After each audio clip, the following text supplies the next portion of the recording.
बहुत समय पहले की बात है, जब महाराज केसरी युवराज थे और हम अंजन प्रदेश में आश्रम बनाकर यज्ञ हवन आदि करने आए थे। दुर्गायै दुर्गपारायै सारायै सर्वकारिण्यै ख्यात्यै तथैव कृष्णायै धूम्रायै सततं नमः। अतिसौम्यातिरौद्रायै नकास्तस्यै नमो नमः। नमो जगत्प्रतिष्ठायै देव्यै कृत्यै नमो नमः। देव्यै कृत्यै नमो नमः। देव्यै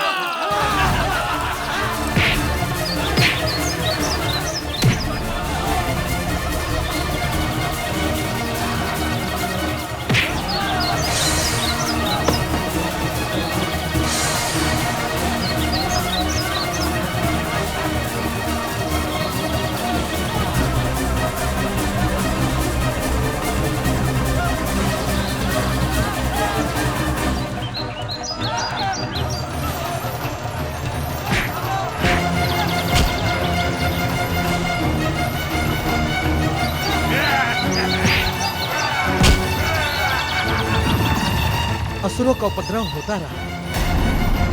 हम हिंसा नहीं करना चाहते। उन असुरों से बचने के लिए हमने अंजन प्रदेश को छोड़ना ही उचित समझा। किंतु जब महाराज केसरी को यह ज्ञात हुआ तो वे मेरे पास आए। ऋषिवर, हमें दुख है कि असुरों ने आपके साथ हिंसा की, किंतु हम आपसे विनती करते हैं कि आप ये क्षेत्र छोड़कर ना जाएं, क्योंकि आपके ही यज्ञ के प्रभाव से हम सबका कल्याण है। युवराज केसरी, हमें ये क्षेत्र बहुत ही पुण्यदायी लगा और इसीलिए हम स्थान बदलते रहे, किंतु असुरों ने हर स्थान पर हमारे यज्ञ को विध्वंस कर दिया। अब हमारे पास ये स्थान छोड़कर जाने के अलावा और कोई विकल्प नहीं है। ऋषिवर, हमें अभी ज्ञात हुआ है, किंतु अब आप निश्चिंत होकर अपनी पूजा पाठ करें। मैं केसरी आपको ये वचन देता हूं कि मेरे रहते हुए अब कोई असुर आपको क्षति नहीं पहुंचा पाएगा।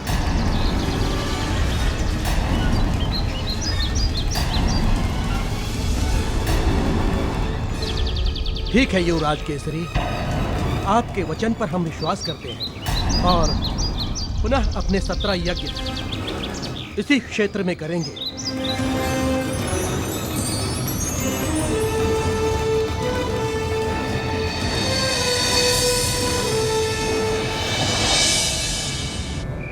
ॐ भूर्भुवः स्वः।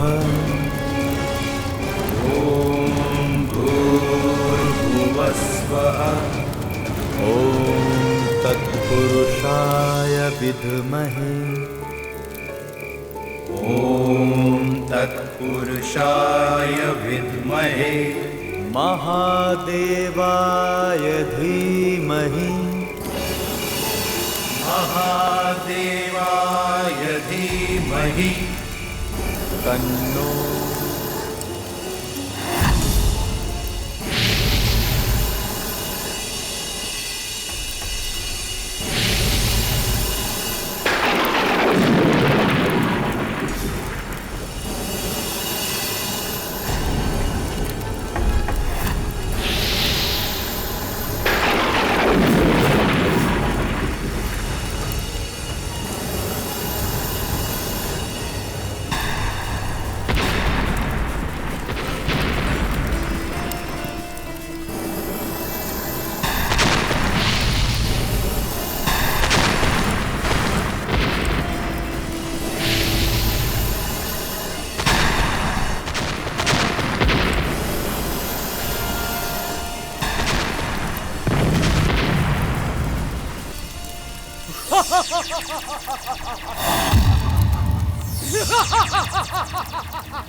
केसरी, इन सब को लेकर चले जाओ यहाँ से, अन्यथा तुम सब मारे जाओगे।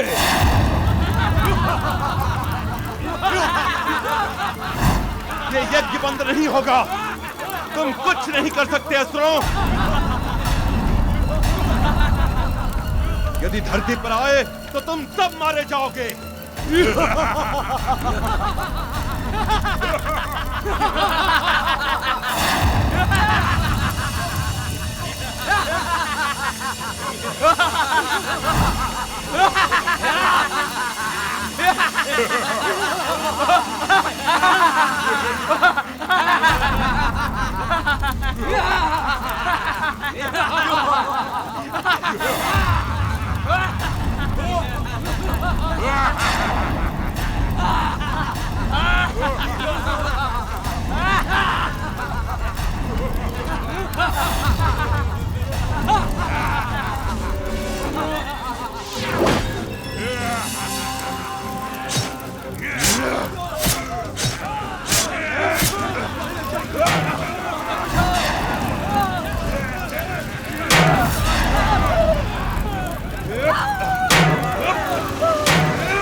तुम लोग इस ओर आए तो मैं तुम्हें जीवित नहीं छोड़ूंगा।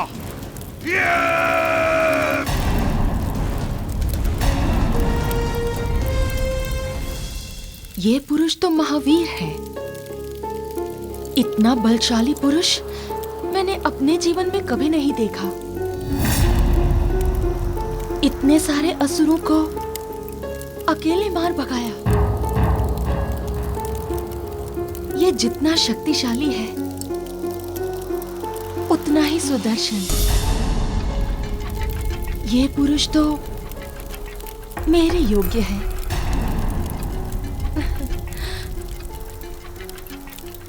मेरे पति बनने के योग्य है ये।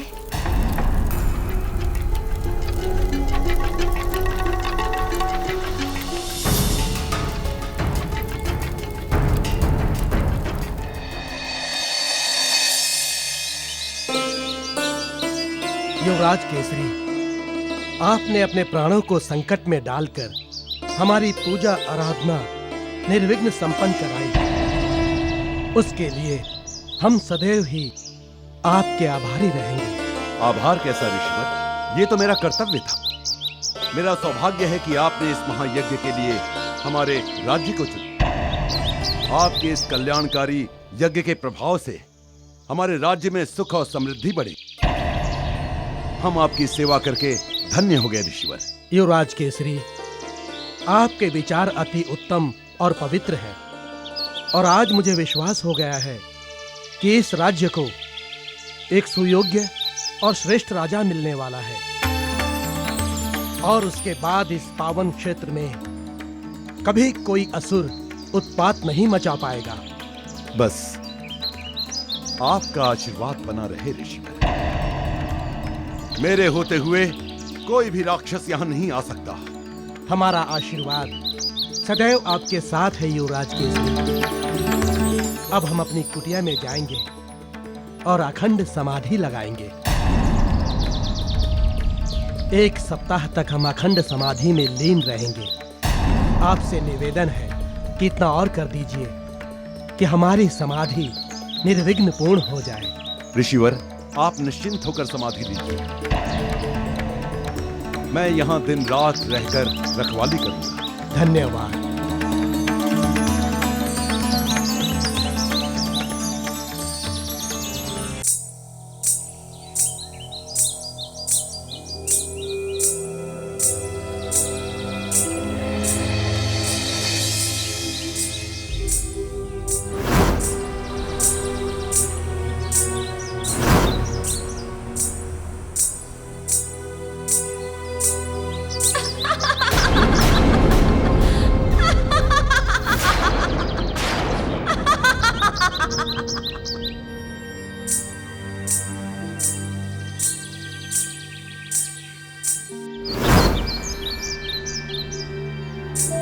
कौन है? कौन है यहाँ? मैंने कहा सामने आओ। यहाँ जो भी असली माया रच रहा है वो सुन ले। यहाँ से वो जीवित नहीं जा पाएगा।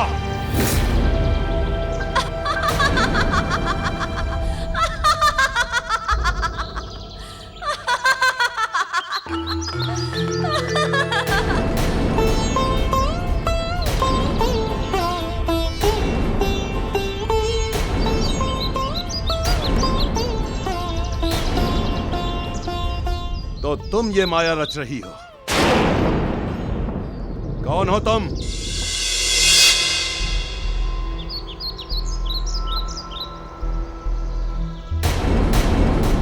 मैं आपकी ही कोई हूँ और आपकी इस प्रेम भरी दृष्टि की प्रतीक्षा कर रही हूँ मेरे स्वामी। युवती, लगता है तुम्हें अपने जीवन से मोह नहीं है। तुम अपना परिचय दो, अन्यथा मैं तुम्हारा जीवन समाप्त कर दूंगा। मेरे प्रियतम, ये मेरा जीवन अब आपका हो चुका है। यदि आप इसे समाप्त करना चाहते हैं तो ठीक है, कर दीजिए। आपको अपने हृदय में समाये हुए चली जाऊंगी इस लोक से। आपको अपने हृदय में समाये हुए चली जाऊंगी इस लोक से। स्वामी, मैं आपसे प्रेम करने लगी हूँ। मैं आपसे प्रेम करने लगी हूँ। देखो युवती। स्वामी, ये क्या लगा रखा है युक्ति युक्ति? मेरा नाम मरजारिका है। एक बार प्रेम से मरजारिका कहिए ना। देखो, मैं स्त्रियों का बहुत आदर करता हूँ। मैं तुम्हारा प्रेम स्वीकार नहीं कर सकता। मैं तुम्हारा प्रेम स्वीकार नहीं कर सकता। मुझे क्षमा करो।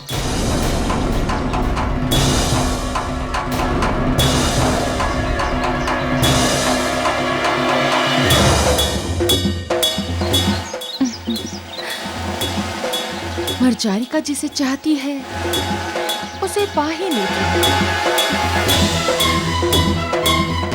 एक दिन तुम्हें भी मेरा होना होगा केसरी।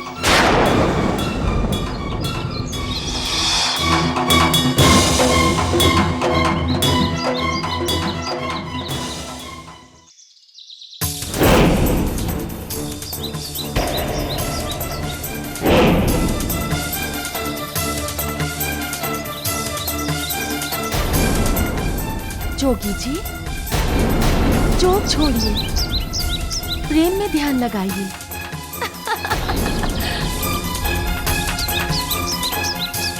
ए स्त्री, मेरा गधा कहाँ ले जा रही हो?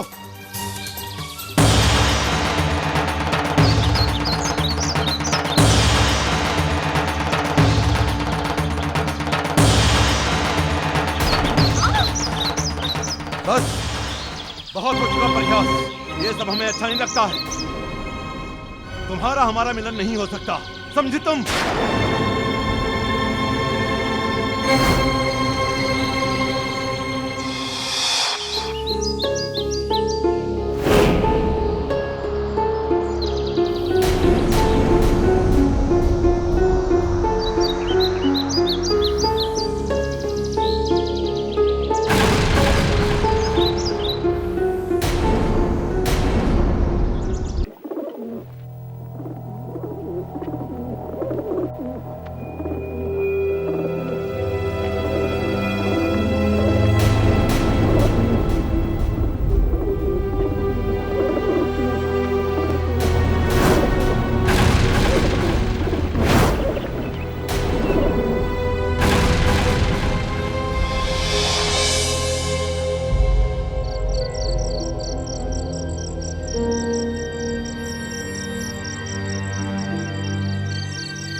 कहा ना, जो तुम चाहती हो वो संभव नहीं होगा। आज के बाद तुम मेरे पीछे मत आना, नहीं तो ये अच्छा नहीं होगा।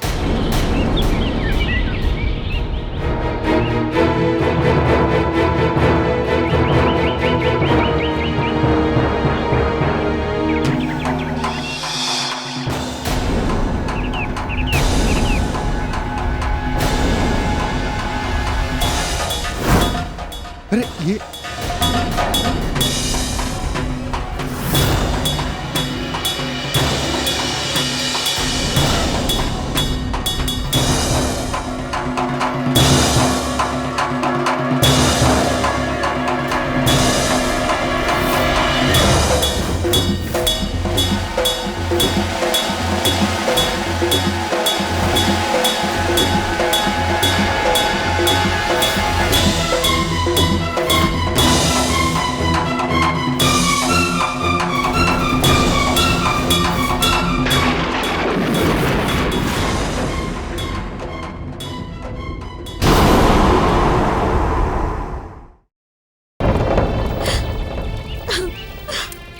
इस जीवन को समाप्त कर दूंगी।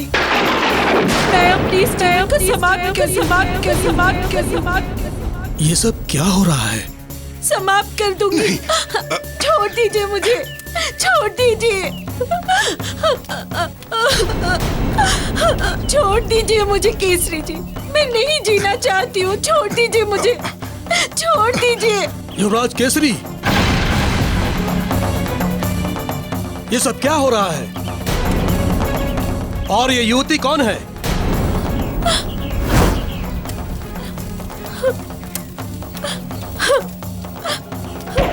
ऋषिवर, मैं मर्जरिका हूँ। मैं युवराज केसरी से बहुत प्रेम करती हूँ।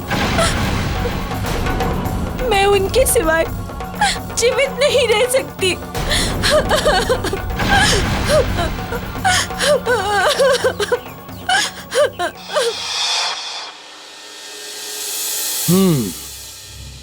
तो ये बात है, तुम केसरी से बहुत प्रेम करती हो, लेकिन तुम यक्ष कुल की हो और केसरी वानर कुल का पुत्र है। तुम्हारा रहन सहन, खान पान, उठना बैठना केसरी से भिन्न है, इसलिए तुम्हारा संबंध केसरी से संभव नहीं। तुम्हारा संबंध केसरी से संभव नहीं। नहीं, ऐसा न कहिए ऋषिवर। मैं युवराज से बहुत प्रेम करती हूँ, उनसे विवाह करना चाहती हूँ। मैं उन्हें पाने के लिए कुछ भी करने को तैयार हूँ। मर्जरिका, तुम यक्ष कुल की हो और यक्ष प्राणियों का रक्त पीकर ही जीवित रहते हैं। मैं सब छोड़ दूंगी ऋषिवर। मैं अपने यक्ष संस्कारों का परित्याग कर दूंगी। जन्म से मिले हुए संस्कारों को छोड़ना बहुत कठिन होता है मर्जरिका, ये संभव नहीं है। मैं यक्ष संस्कार छोड़कर वानर संस्कार अपना लूंगी। मैं अब यक्ष लोक भी नहीं जाऊंगी। मैं वचन देती हूँ, मैं यक्ष संस्कार का त्याग करती हूँ। मैं यक्ष संस्कार त्याग करती। ठीक है मर्जरिका, यदि तुम केसरी से इतना प्रेम करती हो तो मैं अवश्य प्रयास करूंगा, किंतु उसके लिए केसरी की सहमति अनिवार्य है। मैं जाऊंगा और उनसे बात करूंगा।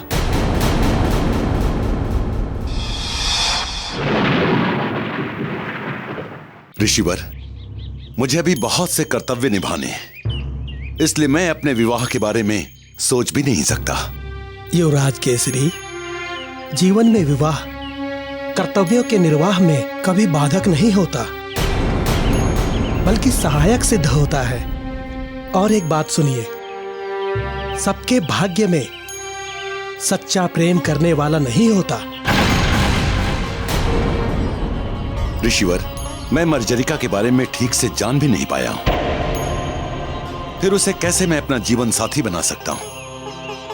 मर्जरिका की बातों से मुझे ऐसा लगता है कि वो आपसे सच्चा प्रेम करती है, और जीवन में सच्चा प्रेम करने वाला मिल जाए तो जीवन सुखमय और सरल हो जाता है।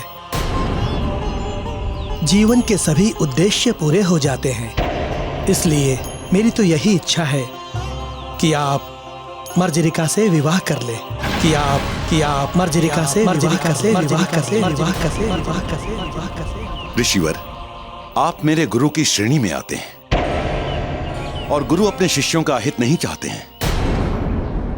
इस विषय में पिताजी से बात करनी होगी। मैं उनकी आज्ञा के बिना विवाह नहीं कर सकता। युवराज केसरी, आपके विचार अति उत्तम हैं। ऐसे कार्यों में पुत्र को माता पिता की अनुमति लेनी अनिवार्य है। चिंता ना करें, इस विषय में मैं स्वयं उनसे बात करूंगा।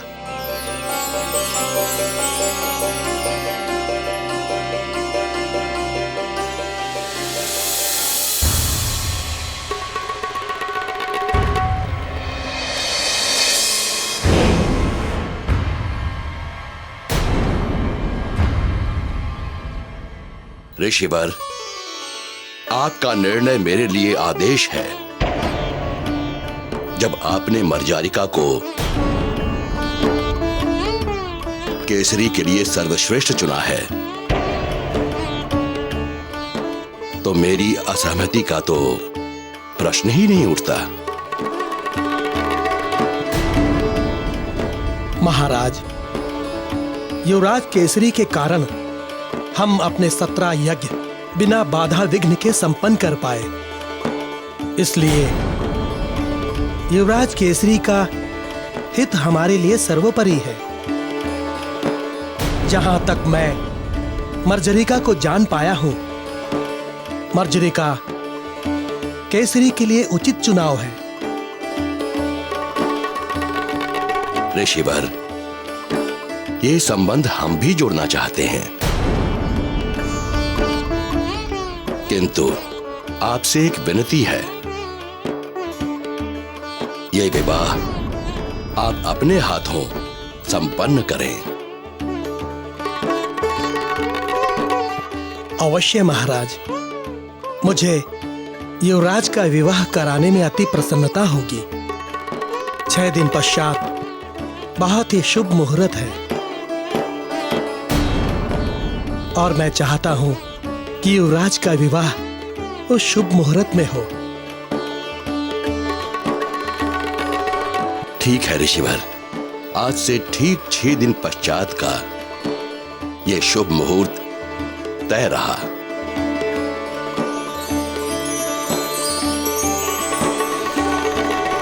तब तक हमें भी विवाह की तैयारी करने का समय मिल जाएगा, और अपने सगे संबंधियों को आमंत्रण पत्र भेजने का भी। तब तक मर्जारिका इस महल में अतिथि के रूप में रहेगी।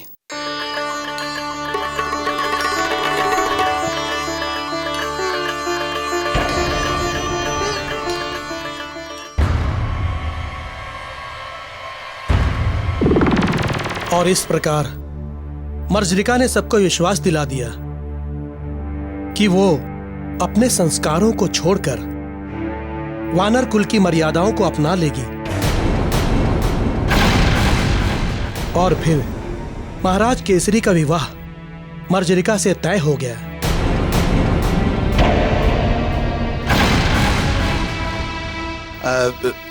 ऋषिवर, जब सब कुछ ठीक था तो फिर ऐसा क्या हो गया जिससे कि ये विवाह नहीं हो सका?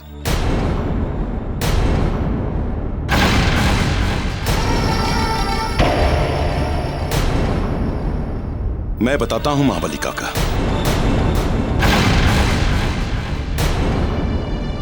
मर्जरिका हमारे महल के अतिथि कक्ष में रह रही थी। संयोग से एक बार रात्रि में मैं अतिथि कक्ष की ओर जा रहा था। सुमंगला जी युवराज। इस समय तुम यहां? सब कुशल तो है? क्या हुआ? कुछ विचलित से दिखाई दे रही हो। मर्जरिका कहाँ है? वो तो नहीं है। नहीं है? ये क्या कह रही हो तुम? इतनी रात को वो कहाँ जा सकती है? ये तो हमें ज्ञात नहीं है युवराज, लेकिन वो जब से यहाँ पे आई हैं, हर रात कहीं जाती है और फिर प्रातः ही लौटती हैं। हर रात कहीं जाती है और फिर प्रातः ही लौटती है।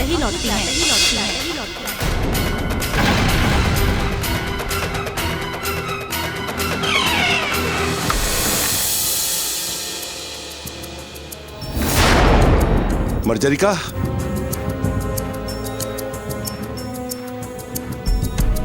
मर्जरिका, मर्जरिका, मर्जरिका, मर्जरिका, सुमंगला। जी युवराज। क्या मर्जरिका रात को यूं ही जाती है? जी युवराज, वो हर रात भोजन करने के बाद कहीं चली जाती हैं, फिर प्रातः ही लौटती हैं।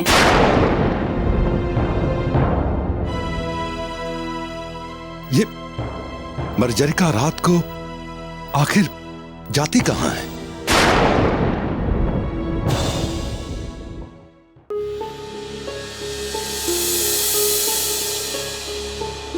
हमने उस सारी रात मर्जरिका को लगभग हर संभव स्थान पर ढूंढा, किंतु उसका पता नहीं चला। और उस दिन प्रातः बड़ी ही विचित्र घटना घटित हुई।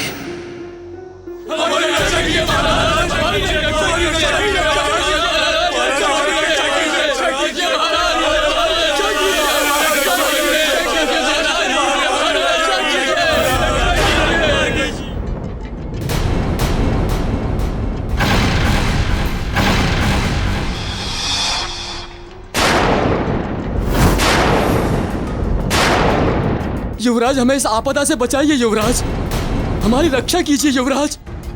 किंतु ये सब है क्या? किसने मारा है इन तीनों को? युवराज, कल हम लोग हमारे खेत में पानी लगाने गए थे। ये तीनों दूसरी दिशा में थे। पता नहीं रात को इन तीनों को क्या हुआ। जब अपने प्रातः जाके उस ओर देखा तो ये तीनों मृत अवस्था में मिले।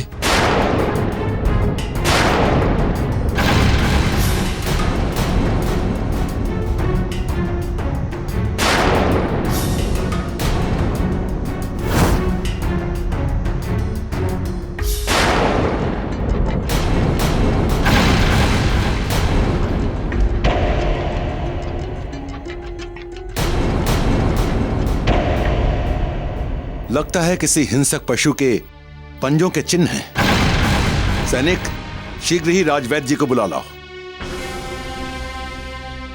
देखिए, इन्हें हिंसक पशु ने मारा है, किंतु आप चिंता ना करें, हम शीघ्र ही उस पशु को मारने का प्रबंध करेंगे।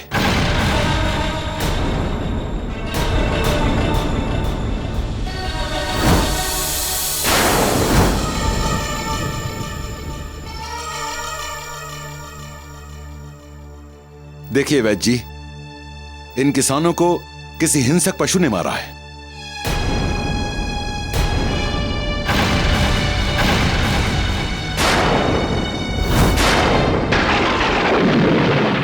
ये तो कुछ अलग ही चिन्ह लग रहे हैं। कुछ विचित्र घटा है इनके साथ।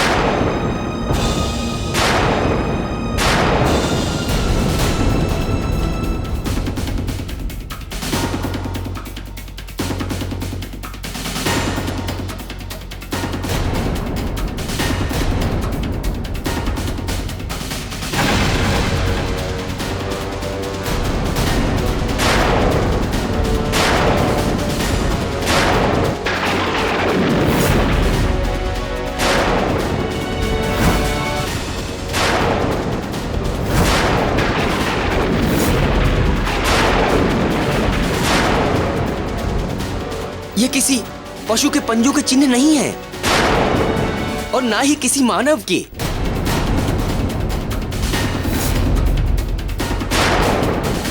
पर राजवैद्य जी, लगता तो ऐसा है जैसे इन पर किसी ने आक्रमण किया हो।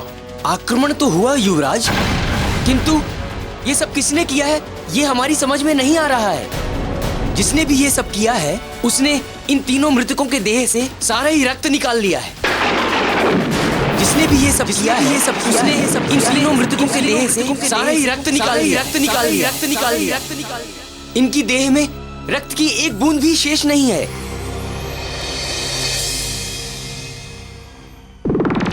हमें आश्चर्य था, ऐसा कौन सा प्राणी है जिसे राजवैद्य स्वयं पता नहीं लगा पाए।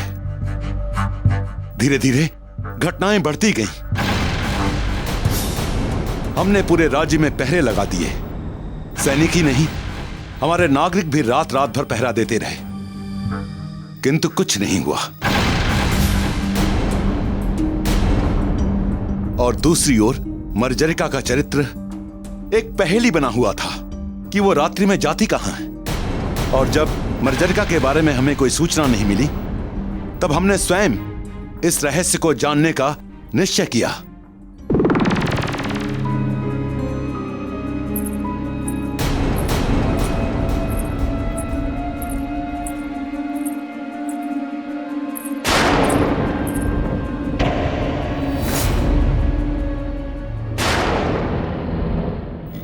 ये कौन है?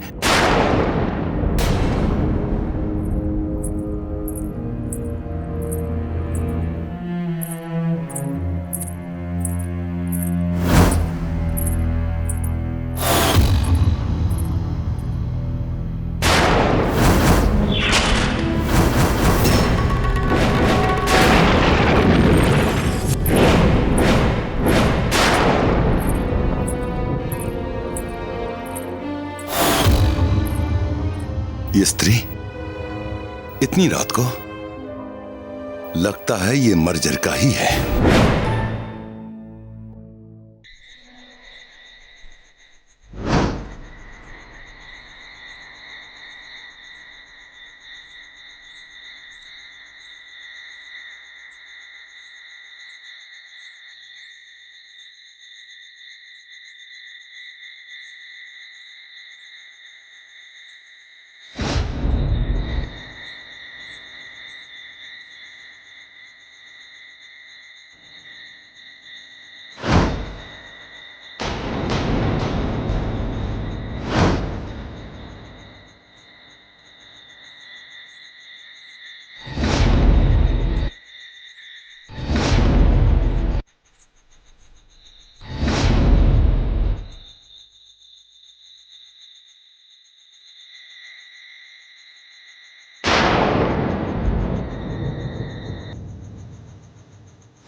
बहुत निश्चिंत होकर सो रहे हैं सब। सोचते हैं पहरेदार बचा लेंगे, किंतु आज तुम सब मेरे शिकार हो। एक एक कर सबका रक्त पी लूंगी मैं।